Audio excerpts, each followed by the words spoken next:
Bismillahirrahmanirrahim. Assalamualaikum warahmatullahi wabarakatuh. Bapak-bapak dan ibu-ibu guru, serta unsur pimpinan yang saya hormati, dan anak-anak calon siswa kelas 10 tahun pelajaran 2021-2022 yang saya banggakan. Marilah kita panjatkan puji syukur kepada Allah Subhanahu wa taala. Hari ini kita semua dalam keadaan sehat walafiat. Semoga keluarga kita semua, orang tua kalian di rumah juga diberikan kesehatan oleh Allah dan diberikan perlindungan.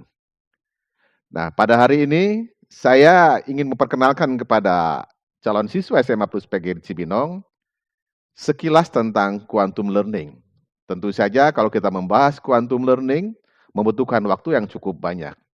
Nah, mudah-mudahan waktu yang sekilas ini membuka wawasan kita semua sehingga kita sebagai siswa-siswa SMA Plus PGRI Cibinong memahami bagaimana cara belajar di SMA Plus PGRI Cibinong yang sudah dari tahun 2004 sampai sekarang menggunakan quantum learning sebagai salah satu basic di dalam kegiatan pembelajaran. Makanya dituliskan di depan sekolah kita, kebanggaan kita SMA Plus PGRI Cibinong, Quantum Learning School, sekolahnya para kader bangsa. Itu menjadi niat kita semua, jadi di SMA Plus PGRI Cibinong bukan hanya anak-anak yang bisa menempuh cita-cita, tetapi kita ingin menyiapkan mereka semua menjadi kader-kader bangsa yang kelak di kemudian hari akan mengisi semua tempat-tempat penting di negeri ini dan mereka yang akan memberikan nama harum untuk bangsa Indonesia. Nah, anak-anak sekalian, perkenalkan saya dipanggil Pak Agus Rohiman. Agus Rohiman, dipanggilnya Pak Agus. Saya adalah wakil kepala sekolah senior di SMA Plus PGRI Cibinong. Sudah 30 tahun lebih saya mengabdi di SMA Plus PGRI Cibinong dan di dalam hati saya tidak pernah berpikir untuk ke lain hati. Jadi SMA Plus PGRI Cibinong adalah segala-galanya buat saya. Bahkan mungkin bukan rumah kedua. Rumah pertama saya adalah SMA Plus PGRI Cibinong, rumah keduanya baru rumah saya.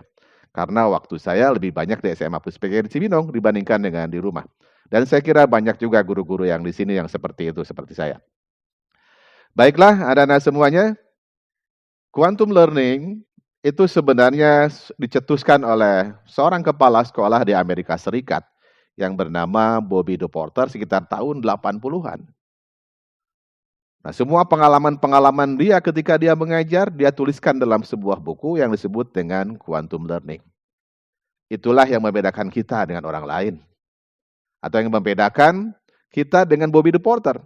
Kita banyak pengalaman tapi tidak pernah menuliskan pengalaman itu menjadi sebuah buku. Tetapi Bobby De Porter, semua pengalaman-pengalamannya dituliskan dalam sebuah buku dan akhirnya bermanfaat dan dipakai oleh sekolah-sekolah modern di seluruh dunia. Singapura, Malaysia mengadopsi juga quantum learning sebagai salah satu model pembelajarannya. Dan SMA Plus PGRI Cibinong sejak tahun 2004 sudah memproklamirkan diri sebagai quantum learning school dan kita menggunakan itu sebagai salah satu basic dalam pembelajaran kita. Nah, lalu kenapa sih harus quantum learning school? Karena kita mengetahui bersama-sama pembelajaran itu harus dalam suasana yang menyenangkan. Dulu ketika kita belajar, kita sering mengenal ada guru-guru yang killer, guru-guru yang galak, mendengar suara sepatunya saja kita mungkin sudah mulai ketakutan. Jangankan berpikir. Jadi suasana ketakutan itu tidak menyebabkan kita berpikir kreatif, tidak menyebabkan kita berpikir merdeka. Oleh karena itu, dengan quantum learning, guru dan siswa diajak untuk bersama-sama belajar dan mengajar bagaimana suasana yang nyaman dan menyenangkan. Nah, untuk itu anak-anak sekalian, kalau kita lihat filosofinya, quantum learning itu berasal dari fisikanya quantum Albert Einstein. Guru-guru fisika memahami ini semua. E sama dengan MC kuadrat. Nah, tetapi marilah kita tarik E sama dengan MC kuadrat itu ke dalam situasi pembelajaran. Jadi kalau kita lihat, M itu adalah massa, C kuadrat adalah kecepatan cahaya. Nah, massa itu adalah siswa, guru, fasilitas, bahkan mungkin kurikulum kita sebut sebagai sebuah massa. Dan C kuadrat adalah cahaya. Di dalam Islam itu al-ilmu nurun. Ilmu itu cahaya. Jadi artinya pertemuan massa dan cahaya, pertemuan murid, siswa, guru, fasilitas, dan ilmu pengetahuan harus menjadikan sebuah energi yang dahsyat. Energi yang dahsyat itu untuk apa? Bukan hanya sekedar menjawab ujian-ujian atau ulangan-ulangan, tetapi energi yang dahsyat itu yang paling penting adalah bagaimana supaya kita bisa hidup di dalam kehidupan yang sesungguhnya, dalam dunia nyata. Bagaimana kita bisa menyelesaikan masalah dalam masalah-masalah yang real, bukan hanya masalah di atas kertas. Nah, anak-anak sekalian, banyak sekali yang akan dibahas sebenarnya dalam quantum learning, membutuhkan seri yang cukup panjang. Tapi hari ini saya menyampaikan bagian yang sangat penting tentang otak manusia. Dulu ketika Bapak kuliah, pernah diajarin bagaimana cara simpanse belajar. Bagaimana cara tikus belajar. Tapi kita tidak pernah belajar bagaimana otak manusia belajar atau otak manusia bekerja. Nah, hari ini Anda sebagai salah satu calon siswa SMA Plus PGRI Cibinong akan mendapatkan pengetahuan yang lain dari yang lain, dan saya berani jamin jarang di dalam kegiatan-kegiatan seperti ini kita menyampaikan bagaimana otak manusia belajar. Nah, kita sudah menghilangkan berbagai kegiatan perpeloncoan di tahun-tahun sebelum, tidak ada lagi di kita ini. Dan yang kita isi adalah bagaimana kegiatan pengenalan sekolah ini dengan kegiatan yang sangat bermanfaat untuk kita dan untuk masa depan kita semua. Yang pertama adalah yang perlu saya sampaikan adalah tentang misteri otak. Yang pertama itu, kenapa? Karena kan belajar itu pasti mengandalkan otak kita. Ya, dan itulah yang harus kita pelajari. Dan insya Allah, kalau kita mengenal otak kita belajar, otak kita bekerja, dan kita manfaatkan untuk kemajuan kita akan menjadi orang-orang yang hebat, kita akan menjadi orang-orang yang luar biasa. Mari kita lihat sedikit demi sedikit. Oke, informasi penelitian tentang otak kita, kalau sekarang lebih dikenal lagi dengan neuroscience sekarang itu. Jadi lebih berkembang lagi pengetahuannya. Terdapat 1 triliun neuron atau sel otak. Sel otak ini bisa bertambah. Katanya rata-rata manusia hanya menggunakan 0,001% kapasitas otaknya. Oh, luar biasa. Tambah lagi 1% saja, saya kira Anda akan menjadi orang yang sangat hebat. Karena di antara kita tidak banyak menggunakan kapasitas otaknya secara optimal. Ternyata ciptaan Allah Subhanahu wa taala itu memang sungguh dahsyat. Ya. Nah, ada mitos yang harus kita hancurkan. Ada mitos yang harus dihilangkan tentang otak kita.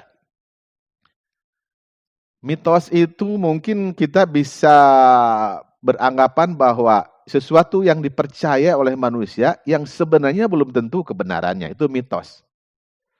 Nah, ini ada mitos tentang otak. Yang pertama, mitos yang harus kita hilangkan adalah kecerdasan hilang dengan bertambahnya usia. Ternyata banyak orang yang makin tua makin cerdas. Artinya memang tidak bisa bahwa bertambah usia kecerdasan menjadi hilang. Nah, nanti permasalahan utamanya bukan di sini. Jadi ini adalah mitos. Makin tua sebenarnya kita bisa makin bertambah kecerdasan kita. Mitos yang kedua yang harus kita hancurkan adalah kecerdasan ditentukan oleh turunan. Ini juga mitos. Ada orang yang turunannya, orang tuanya hanya tamatan SD, tetapi anak-anaknya bisa jadi profesor, bisa jadi doktor. Ya. Ada juga orang-orang yang dua-duanya memiliki gelar yang hebat, tetapi anaknya tidak jadi apa-apa. Ternyata kecerdasan tidak sepenuhnya betul ditentukan oleh keturunan. Ya. Apa hubungannya antara Albert Einstein dengan Thomas Alva Edison? Apakah Thomas Alva Edison pamannya Albert Einstein? Ternyata bukan itu permasalahannya. Pertanyaannya adalah apa yang mereka lakukan sehingga mereka cerdas. Nah, kemudian mitos yang ketiga yang harus dihancurkan adalah kecerdasan tidak dapat diperbaharui. Nah, ini juga mitos. Sekarang apalagi banyak sekali cara-cara, metode-metode baru bagaimana cara meningkatkan kecerdasan. Ya, kalau begitu apa sih permasalahannya? Mari kita lihat. Ada beberapa percobaan terlebih dahulu. percobaannya tetap tikus, karena percobaan tentang manusia sangat berisiko tinggi. Ada 3 tikus. Tikus yang pertama dilepaskan di tempat yang miskin akan tantangan, tidak ada tantangan. Kemudian tikus yang kedua di tempat-tempat yang standar seperti di langit-langit rumah kita yang sering ada tikus. Dan tikus yang ketiga ditempatkan di tempat yang penuh tantangan di situ. Mungkin ada magic box atau apa di situ. Nah, sebelum dilepas kepada 3 lingkungan yang berbeda, tikus ini dicek terlebih dahulu. Ternyata kapasitas neuronnya sama, kapasitas sel otaknya sama. Dilepaslah selama 3 bulan di 3 tempat yang berbeda. Apa yang terjadi setelah 3 bulan? Ternyata tikus yang tidak ada tantangannya tidak berkembang kecerdasannya. Begitu juga tikus yang berada di tempat standar. Tetapi tikus yang berkembang kecerdasannya adalah tikus yang ditempatkan di tempat yang penuh tantangan. Nah, sekarang sudah mulai mau terjawab nih. Permasalahannya bukan karena bisa diperbaharui, tidak bisa diperbaharui, bukan masalah usia, bukan masalah keturunan, tetapi permasalahan utamanya adalah apakah ada tantangan atau tidak buat kita sehingga otak kita bisa lebih berkembang dengan baik. Nah, makanya dari hasil penelitian tentang tikus tadi, tikus-tikus yang tumbuh dalam tempat yang standar mempunyai 270.000 neuron pada setiap belahan hipokampusnya. Dengan sangat menakjubkan, tikus yang tumbuh dalam lingkungan yang penuh permainan memiliki 50.000 sel otak lebih banyak pada setiap belahan hipokampusnya. Artinya, lingkungan yang penuh dengan rangsangan, lingkungan yang penuh dengan tantangan, menambahkan 20% sel otak yang ditempatkan secara strategis dalam memori dan pusat belajar otak mereka. Nah, ternyata anak-anak sekalian, inilah prinsip kerja otak itu tadi. Saya ulangi lagi, bukan karena masalah bertambahnya usia, masalah keturunan, bukan juga masalah bisa diperbaharui atau tidak diperbaharui. Prinsip kerja otak manusia adalah digunakan tumbuh dan tidak digunakan akan mati. Use it or lose it. If you don't use it, you lose it. Jika Anda tidak menggunakan pikiran itu, Anda akan kehilangan pikiran itu sendiri. Maka di dalam agama kita sering kita dikatakan, afala ta'qilun, afala tatafakkarun, apakah kalian tidak berpikir, apakah kalian tidak menggunakan akal? Karena itulah cara belajar yang baik. Artinya, digunakan akan tumbuh, jika tidak digunakan akan mati. Oke, anak-anak sekalian, nah, sekarang mari kita lihat berikutnya tentang pembagian 3 otak manusia. Lagi-lagi saya ingin menyampaikan kepada kalian semua, ini adalah sebuah pengetahuan baru buat kalian, supaya kita bisa mempelajari dengan baik, dan mungkin dengan hal ini kita bisa menjawab kenapa belajar itu harus dalam suasana yang nyaman dan dalam suasana yang menyenangkan. Oke, ada pembagian otak itu secara secara vertikal, mungkin orang melihat secara vertikal. Terbagi ke dalam 3, ada reptilia, ada mamalia, ada neokorteks. Mari kita lihat perbedaan-perbedaannya. Reptilia itu sebagaimana makhluk yang diciptakan pertama adalah makhluk reptil. Fungsinya adalah fungsi motor, sensorik, kelangsungan hidup, hadapi atau lari. Jadi implementasinya begini. Kalau kita kena api dari rokok, pasti kita akan serta-merta mengejatkan tangan kita, ya, menarik tangan kita secara refleks. Itu yang bekerja adalah otak reptil, tanpa harus disuruh. Ya, itu langsung otomatis dan itulah memang Allah ciptakan seperti itu. Dan otak reptil ini sangat bermanfaat dalam kehidupan manusia. Ya. Kalau lapar, makan, haus, minum, ngantuk, tidur, itu otak reptil yang mengaturnya. Ya. Nah, lalu kalau misalkan ketika Anda belajar, anak-anak belajar, selalu mendapat tekanan dari banyak pihak, ya, selalu diancam, apalagi guru yang tidak kenal dengan masalah-masalah pembelajaran ini. Awas ya, kalau kamu tidak memberikan ini, pasti kamu seperti ini. Awas ya, banyak sekali ancaman. Nanti yang tumbuh adalah otak reptil.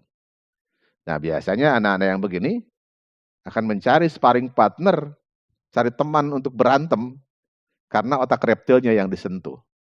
Sehingga anak-anak sama sekali tidak bisa berpikir. Nah, kemudian yang kedua adalah otak mamalia. yang berkaitan perasaan, emosi, menghafal, bioritmik, sistem kekebalan. Nah, apa bedanya dengan reptilia? Kalau mamalia, kalau di reptilia tadi, lapar, makan, haus, minum, ngantuk, tidur. Nah, dalam mamalia itu tidak seperti itu. Karena bioritmik tadi. Di dalam otak mamalia, biasanya kita jam berapa makan, jam berapa tidur, jam berapa sarapan. Nah, itu mamalia yang mengatur. Hafalan itu ada di otak mamalia. Ya, makanya ada binatang-binatang yang bisa diajari menghafal karena punya otak mamalia. Nah, bagaimana implementasinya di dalam kegiatan pembelajaran? Jadi, kalau kalian perasaannya terganggu, pasti kalian tidak bisa belajar dengan baik. Karena mamalianya terganggu. Tidak dalam keadaan nyaman. Katakanlah misalkan ada seorang siswa SMA diputuskan oleh kekasihnya. Nah, di dalam kelas dia pasti murung karena memikirkan kejadian yang tidak enak. Apapun yang disampaikan guru, masuk telinga kanan, keluar telinga kiri. Ya, tapi sebagai guru kuantum, dia paham dengan suatu keadaan ini. Mungkin dia akan bertanya kepada siswanya, kenapa hal itu terjadi? Dan dia bersama-sama siswa akan mencari solusinya. Karena tidak mungkin ketika perasaannya terganggu, kita bisa belajar dengan baik. Nah, orang-orang yang sering curhat adalah orang-orang yang mamalianya terganggu. Jadi kalau orang yang sering disakiti perasaannya, disakiti emosinya, maka akan timbullah generasi-generasi curhat.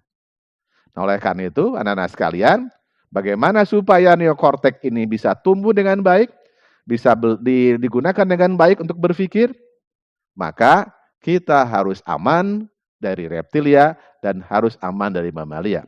Kita harus merasakan tidak terancam, jiwa kita juga harus merasakan nyaman, maka kita bisa berpikir dengan baik. Oleh karena itu, mengapa belajar harus menyenangkan? Inilah jawabannya. Baik, anak-anak sekalian, kita lanjutkan. Nah, sekarang mari kita lihat tentang struktur otak manusia. Kita lihat di situ ada nukleus, ya, ada inti sel, kemudian ada badan sel, ya, kemudian ada dendrit. Ini yang akar-akar itu dendrit. Nah, katanya sekarang dalam penelitian terakhir, dendrit itu bukan hanya berada di otak, tetapi di sekujur tubuh manusia. Nah, kemudian yang merah ini, itu adalah namanya spong mielin, atau pembungkus mielin. Nah, sekilas tidak ada kaitannya dengan pembelajaran, tapi mari kita lihat. Ya, kalau informasi datang kepada kita, informasi baru datang pada kita. Hari ini saya memberikan informasi baru kepada Anda semuanya. Ya, maka dendrit itu akan bergetar. Ya, dendrit itu akan bergetar. Ini akan bergetar, dendrit ini. Ya. Tetapi kalau ini diulang-ulang, katakanlah pelajaran itu diulang-ulang, maka pembungkus mielin ini akan menebal. Saya ulangi lagi, karena ini bagian yang paling penting. Jadi ketika kalian belajar nih, dapat ilmu dari gurunya, dapat apakah matematika, fisika, atau apa saja, biologi, geografi, apa saja, itu dendrit Anda akan bergetar. Dan kalau Anda ulang-ulang, maka akan menebalkan pembungkus mielin. Dan kalau pembungkus mielin sudah menebal, maka pelajaran yang Anda pelajari itu tidak akan lupa untuk selama-lamanya. Jadi sekarang paham ya, kenapa kita harus mengulang pelajaran, kenapa harus ada ulangan harian, kenapa harus ada ulangan tengah semester, kenapa harus ada kuis-kuis dalam pembelajaran. Tujuan utamanya adalah untuk menebalkan pembungkus mielin. Semakin sadar Anda mengulang pelajaran, Anda akan semakin cerdas. Hari ini ketika saya menyampaikan ini, Anda sampaikan kepada orang lain yang tidak dapat ilmu ini, Anda akan menjadi orang cerdas. Jadi saya ulangi, ketika informasi datang, maka dendrit akan bergetar, dan ketika informasi itu berulang-ulang Anda terima, maka pembungkus mielin akan menebal. Dan ketika pembungkus mielin menebal, informasi itu, ilmu itu tidak akan lupa untuk selama-lamanya. Oke, mari kita lanjutkan berikutnya. Ada otak kiri dan otak kanan. Wah, ini sudah sangat terkenal konsep ini. Ya, saya akan langsung saja. Sayang kalau kita langsung dalam kegiatan pelatihan, ini kita bisa praktekkan. Tetapi paling tidak kita bisa melihat apakah kita dominan otak kiri atau kita dominan otak kanan. Otak kiri adalah otak yang berpikir, otak kanan adalah otak yang bersifat seni. Setiap manusia punya dua otak ini. Ya, punya dua jenis ini di dalamnya itu. Ada otak kiri, ada otak kanan. Ya.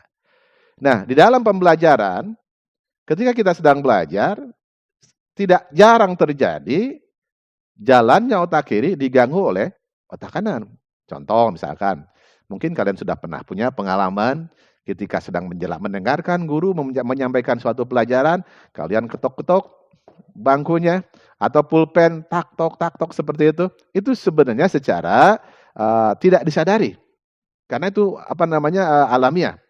Atau mungkin juga ada ketika guru sedang menjelaskan sesuatu ada yang bernyanyi. Nah, itu yang mengganggu adalah otak kanan. Nah, bagaimana supaya pembelajaran ini bisa bersinergi, bersatu antara otak kiri dan otak kanan? Maka memang sebaiknya ketika belajar itu, kalau di luar negeri diiringi dengan musik klasik. Musik yang hanya terdengar hawar-hawar, tetapi musiknya juga memang harus yang terpilih, musik yang detakannya sama dengan detakan denyut jantung kita. Sehingga musik itu memang musik yang sangat mendukung terhadap pembelajaran. Cuma sayang sekali, anak-anak di Indonesia tidak terbiasa mendengarkan musik-musik seperti itu. Akhirnya yang terjadi, ada sebagian orang yang merasa menikmati pembelajaran, ada juga sebagian orang yang malah ngantuk ketika mendengarkan musik itu. Ya. Oke, ini sebenarnya ada tentang simulasi bagaimana kita mengembangkan otak kiri, otak kanan. Tetapi saya ingin langsung saja, anak-anak sekalian, pada bagian yang berikutnya. Dulu kita sering membangga-banggakan IQ. Bahwa orang-orang yang sukses adalah orang-orang yang memiliki IQ tinggi. Sementara orang-orang yang tidak punya IQ tinggi, dia tidak akan sukses. Padahal sebenarnya di dalam kenyataan banyak orang yang IQ-nya lebih rendah tapi dia lebih sukses. Ya. Ada orang yang jago matematika tapi dia malah melamar kerja pada orang-orang yang tidak jago matematika. Nah, ternyata di dalam penelitian sumbangan keberhasilan itu IQ itu hanya 20%. Jadi kecerdasan yang sering kita bangga-banggakan itu sumbangan terhadap kesuksesan itu hanya 20%. 20% berikutnya adalah EQ, kecerdasan emosional.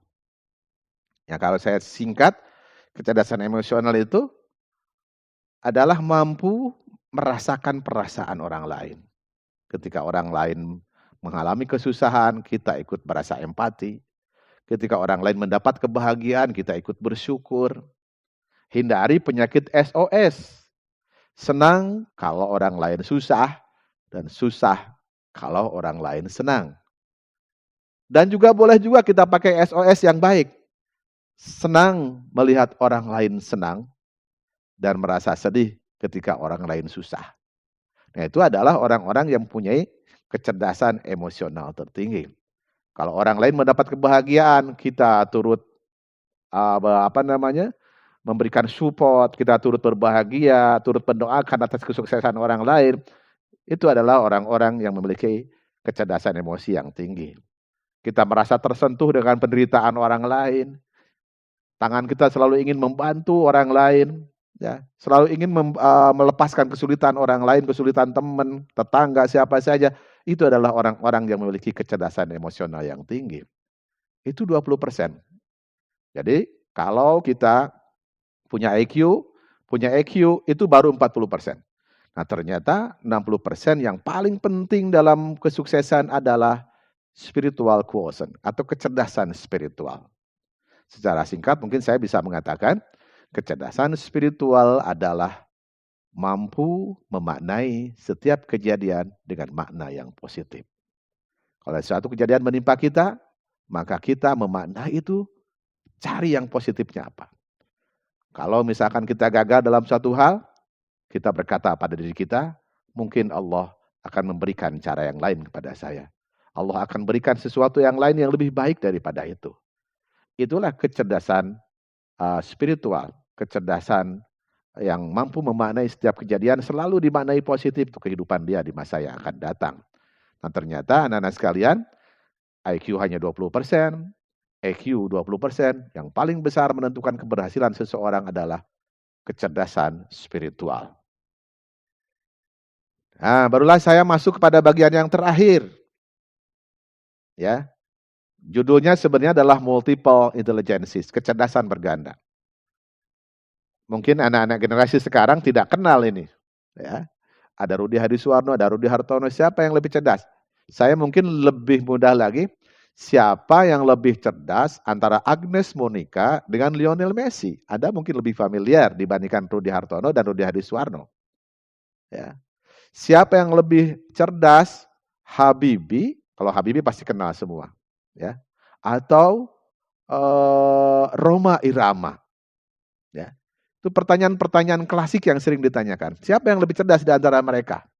Ya mungkin sebagian ada yang menjawab, Habibie lebih cerdas daripada Rhoma Irama, Agnes Monica lebih cerdas daripada Lionel Messi, ya. Atau sebaliknya, mana yang lebih cerdas antara J.K. Rowling, penulis novel Harry Potter, dengan Mr. Bean.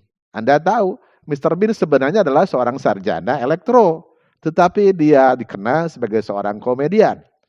Siapa yang lebih cerdas di antara keduanya? Mungkin di antara Anda ada yang sepakat J.K. Rowling, sebagian lain ada yang berpendapat Mr. Bean. Nah, saya tidak akan menyalahkan berpendapat yang mana, sepanjang memiliki argumentasi yang bisa dikemukakan. Ya, tetapi saya ingin menjawab nanti dengan ini. Nah, ternyata Howard Gardner mendefinisikan kecerdasan itu menjadi 8 kecerdasan. Mungkin sekarang sudah bertambah. Disingkat dengan multiple intelligences. Kalau kita ingin mengingat lebih mudah, singkatannya adalah Slim and Bill. Saya ulangi lagi. Slim itu S-L-I-M and Bill. Jadi manusia itu punya 8 kecerdasan. Ada yang memiliki kecerdasan dalam spasial visual. Jadi S adalah spasial visual. Yaitu Anda atau kita yang memiliki kecerdasan dalam bidang spasial visual, dalam bidang menggambar, dalam bidang melukis. Dan banyak pelukis-pelukis hebat yang terkenal. Kita bisa mengenal di Indonesia ada Avandi, ada Pablo Picasso, dan banyak pelukis-pelukis yang lain. Dan mereka hidup dengan melukis. Kemudian kecerdasan yang kedua adalah linguistik verbal. Kita atau anak-anak yang memiliki kecerdasan dalam bidang bahasa. Tidak semua orang memiliki kemampuan dalam bidang bahasa. Ada orang yang jago pidato, jago menulis cerpen, jago menulis puisi. Itu adalah orang-orang yang punya kecerdasan dalam linguistik verbal. Kelak dia akan menjadi seorang penulis yang hebat seperti J.K. Rowling, seperti Andrea Hirata, atau Habibur El Rahman, dan macam-macam. Itu adalah orang-orang yang punya kecerdasan linguistik verbal. Atau orang-orang seperti para pendakwah, itu orang-orang yang jago pidato, orang-orang yang memiliki kecerdasan linguistik verbal. Nah, di antara anak-anak juga tidak semua orang memiliki kecerdasan linguistik verbal. Ada kecerdasan yang ketiga, adalah kecerdasan interpersonal. Yaitu bagaimana dia bisa bergaul. Ya ternyata kan itu adalah sebuah kecerdasan. Ada orang yang baru kenal sudah langsung akrab, ada yang menunggu waktu 1 bulan baru kenal, itu beda-beda. Nah, kalau biasanya anak-anak interpersonal, kalau dia milih itu di OSIS. Ya, anak-anak yang milih di OSIS, karena dia punya interpersonal, dia mengumumkan kalau ada musibah dan segala macam, dia punya PD di situ, percayaan diri. Ya, kelak nanti anak-anak kalau kecerdasan ini ditempa, dia mungkin akan menjadi seorang public relation yang hebat, menjadi diplomat. Ya, orang yang bisa mendamaikan antar negara. Itu adalah orang-orang yang punya kecerdasan interpersonal. Dan ini semua harus dilatih. Dan tidak semua anak memiliki kecerdasan itu. Nah, yang keempat adalah kecerdasan musik and rhythmic. Orang-orang yang punya kecerdasan dalam bidang musik. Ini pun sama. Tidak semua orang jadi penyanyi. Tidak semua orang jadi pemusik. Hanya orang-orang yang punya kecerdasan itulah yang menjadi pemusik dan penyanyi itu. Kita bisa melihat yang sekarang misalkan yang bisa kita saksikan kalau di dalam negeri, ya ada Afgan misalkan, ya atau grup-grup musik yang baru, ya. Kemudian Iwan Fals, Kalau zaman dulu ada EBIT GAD, kalau sekarang mungkin ada grup-grupnya yang BTS ya. BTS anak-anak kenal itu adalah kecerdasan musik ritmik. Ya. Dan mereka juga bisa hidup dengan musiknya. Dan yang kelima adalah kecerdasan naturalistik. Adalah orang-orang atau anak-anak yang memiliki kemampuan dalam mencintai alam. Ada tim arung jeram, kemudian dia masuk pecinta alam, pramuka, itu adalah orang-orang yang memiliki kecerdasan naturalistik. Nah, kalau ada banjir terjadi misalkan di Jakarta, apakah orang-orang yang punya kecerdasan matematika yang pertama kali memberikan bantuan? Ternyata tidak. Yang pertama kali memberikan bantuan adalah orang-orang yang punya kecerdasan naturalistik. Dia pakai kano, dia pakai perahu untuk mengevakuasi para korban, bukan para profesor matematika. Profesor matematika, dia akan bermanfaat pada bidangnya. Nah, itu salah satu ciri kecerdasan itu bermanfaat buat kehidupan. Kemudian yang keenam adalah orang-orang yang punya kecerdasan dalam bidang body and kinesthetic, dalam bidang olahraga. Di sinilah tempatnya Lionel Messi, Cristiano Ronaldo, kemudian Kevin De Bruyne, kemudian Marcus Rashford, ya, dan banyak sekali pemain-pemain terkenal di dunia, ya. Atau Michael Jordan kalau pemain basket, ada Kevin Sanjaya sebagai pemain bulu tangkis, dan mereka semuanya eksis dalam bidang olahraga, ya. Dan penghasilannya jauh lebih besar daripada para profesor. Kemudian yang ketujuh adalah intrapersonal. Kalau yang ini interpersonal, tadi dalam kecerdasan bergaul, yang ini intrapersonal. Anak-anak yang memiliki kecerdasan dalam menghayati kehidupan. Jadi selalu ada anak-anak seperti itu. Jadi kalau dia melihat air, dia renungkan. Ya Allah, air, betapa hebatnya Allah Subhanahu wa taala menciptakan air. Bayangkan kalau hidup ini tanpa air sedetik aja. Manusia bahkan banyak yang mengalami kesusahan. Allah ciptakan bumi ini beragam, sangat berbeda-beda antara daun yang satu dengan daun yang lain. Dia pikirkan, itu adalah anak-anak yang punya kecerdasan intrapersonal. Nah, kelak kalau dia pertajam kecerdasan ini, dia akan menjadi seorang filosof seperti Ibnu Sina, seperti Aristoteles, dan banyak orang-orang terkenal di dunia. Kecerdasan yang sering diagung-agungkan oleh manusia adalah logic and math. Dulu, orang yang cerdas adalah orang-orang yang memiliki logika dan matematika. Orang yang jago matematika disebut cerdas. Padahal orang matematika belum tentu bisa baca puisi. Atau orang yang bisa baca puisi belum tentu bisa melukis. Artinya setiap orang sebenarnya memiliki kecerdasan yang berbeda-beda. Terjawab sudah, mana yang lebih cerdas antara Lionel Messi atau Agnes Monica? Ternyata jawabannya adalah semuanya cerdas. Yang membedakannya adalah jenis kecerdasannya. Nah, anak-anak sekalian, di SMA Plus PGRI Cibinong, kita menganggap Anda semua adalah orang-orang cerdas. Tidak ada satupun anak-anak yang bodoh yang masuk ke SMA Plus PGRI Cibinong. Yang ada adalah anak-anak yang memiliki kecerdasan yang berbeda. Selamat datang wahai orang-orang cerdas. Selamat datang para kader bangsa di SMA Plus PGRI Cibinong. Dan sampai bertemu di lain kesempatan. Terima kasih atas perhatiannya. Assalamualaikum warahmatullahi wabarakatuh.